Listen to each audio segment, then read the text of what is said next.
Great Demon King. Chapter 14. Took care of it in advance. The next day, Shuo was rudely awakened by a heavy trash bag landing on him. He had been enjoying a blissful dream when he suddenly felt a heavy weight crashing down. Alert!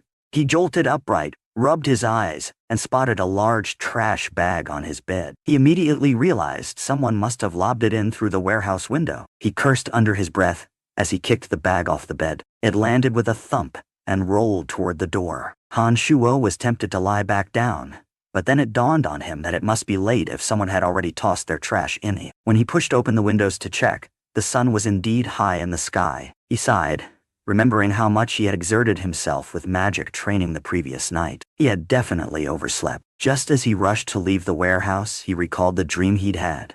The little skeleton taking revenge on Fitch. Shuo's heart leapt in fear, recalling that once before, he had dreamt of the skeleton acting on his behalf, and those events turned out to be real. He hurriedly glanced at the wooden bucket. He saw the skeleton leaning over the bucket's rim with two bony black hands.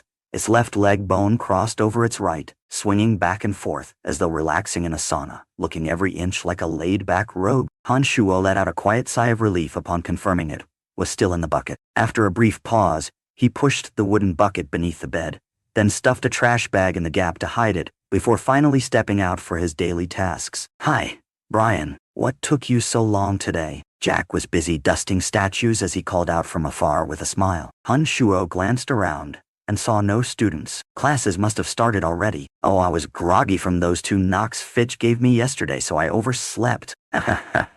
Jack gave a mischievous laugh and leaned in conspiratorially. Brian, don't be mad. I heard some students say on their way to class that the same black seven-winged skeleton from before beat Fitch up last night. His face is all bruised and swollen. So it had really happened, though differently than in his dream. The skeleton moved much faster this time, finishing its task before returning to the bucket. Shuo realized it must have already gone and come back while he slept. Hey, Brian, why aren't you saying anything? Too happy to speak. Jack chuckled. That skeleton is quite something. When Fitch woke up, he only saw the skeleton's 7 wings flapping before it jumped straight out the window and escaped. And that was from the 4th floor. Amazing that it didn't shatter on impact. Shuo coughed dryly, secretly thrilled. Yeah, whoever summoned that little skeleton really gave me some sweet revenge. I've been getting lucky lately. Over the next few days, nothing particularly unfortunate happened to Shuo, nor did anyone summon him for more magic practice. Seizing this lull, Shuo took to standing outside the necromancy lecture halls early in the morning,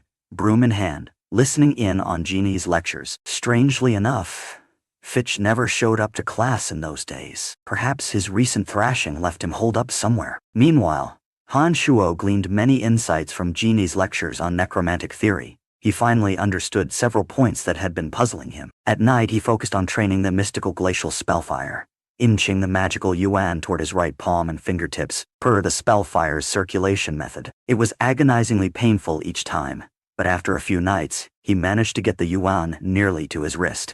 He also devoted time to reading the foundations of necromancy, taking note of topics he didn't fully grasp, and hoping Jeannie's lectures might cover them while he eavesdropped. Thanks to his improved rations, better nutrition, and ongoing magical yuan training, Shuo's once frail body began firming up with noticeable muscle mass, and he seemed to grow taller. Even his disposition changed, though most students simply chalked it up to Brian losing his mind. He was more than happy to keep a low profile, working his shifts and practicing in secret, all while enjoying his physical transformation. Oh, endless darkness, turn into destructive bone arrows and destroy according to my will. Bone arrows. He chanted late one night at a remote corner of the cemetery, conjuring a razor-sharp projectile from thin air. It shot halfway toward a straw target before suddenly quivering. Pa! The arrow exploded prematurely, veering completely off course and nowhere near the straw figure. Shuo sighed, shaking his head. Theory was one thing. Practical application was another. Despite practicing this lowest-level bone arrow spell for days, success eluded him. Often, the arrow failed to form properly. Other times, it flew wildly off target or self-destructed mid-flight. He knew only constant repetition would help him fully grasp the intricacies of necromancy. Each night, he first cultivated magical yuan, then stole away to the cemetery where he'd once been dumped as a corpse. There, he labored to improve his necromantic spells, shielded by the quiet darkness. The little skeleton usually joined him to help dispose of trash, but remained motionless otherwise. Just as Han Shuo was mentally revisiting the incantation, wondering where he'd messed up his mental strength channeling, rapid footsteps echoed across the silent graveyard. Startled, he ducked behind a cluster of rocks to avoid detection. A few moments later, a burly, blue-haired, middle-aged man staggered into view, his clothes soaked with blood, frothy spittle trailing from his mouth. He clutched a broadsword while stumbling nervously, pausing every few steps to glance over his shoulder. He tottered into the very clearing Han Shuo had just been practicing in, then collapsed. Rummaging in his chest pocket, he produced a small gray pouch, dug briefly at the dirt, and buried the pouch before smoothing the soil over it. He then struggled upright and took off again, though he was visibly weakening. "Dylan, there's nowhere left for you to run." A gentle-sounding voice rang out, and in a flash of black light, a frail-looking elderly man materialized behind the fugitive. He wore a kind smile, his master's robes trimmed with gold, and clutched a luxurious staff adorned with ruby, sapphire, and topaz gems. Another sphere of dark green light whooshed in, dissipating to reveal a tall, powerfully built swordsman wielding a longsword. He halted respectfully near the old mage. "Master Duke, what should we do about Dylan?" The old man Duke wrinkled his sparse eyebrows, studying the wounded figure lying in a widening pool of blood. "Poor Dylan.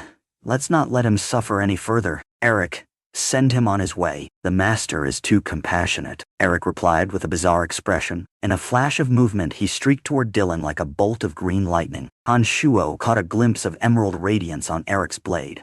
Then Dylan's blood sprayed, and he slumped motionless to the ground. Eric sheathed his longsword and searched Dylan's body, growing increasingly frustrated until he finally stood up and said, "Master Duke, it's not on him." "How can that be?" Duke's expression darkened. Raising his staff, he murmured a wind incantation, and several razor-sharp gusts sliced Dylan's clothing to ribbons. Hidden behind the rocks, Han Shuo watched, his heart pounding. Eric's dark green aura confirmed he was a senior knight, yet he seemed deferential to Duke. This old man's identity or abilities must be even higher. It was Han Shuo's first time witnessing a killing, and raw fear coursed through him. "It truly isn't here," Duke muttered. Another flick of his staff sent Dylan's naked corpse tumbling to the ground like garbage. Suddenly, Duke tightened his grip on the staff, releasing a surge of mental energy that latched onto Han Shuo from afar. Before he could resist, Han Shuo found himself hovering in midair, helplessly drawn out from his hiding spot. "Huh? How did you know I was there?" Han Shuo yelped, limbs flailing as he floated. His eyes were wide with astonishment.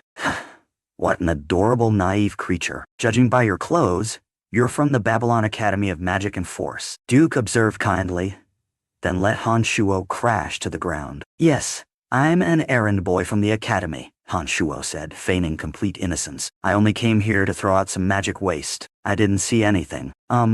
Well, it's really late, so I'll just go now. You two have a nice chat." Han Shuo took a couple of measured steps toward the Academy, then broke into a dead sprint. He didn't know what these people might do to silence him, and it seemed best to get away fast. "This little fellow is rather sly," Duke said gently. "Eric, why don't you send him off as well?" A chilling gust shot past Han Shuo, almost immediately after Duke's words faded.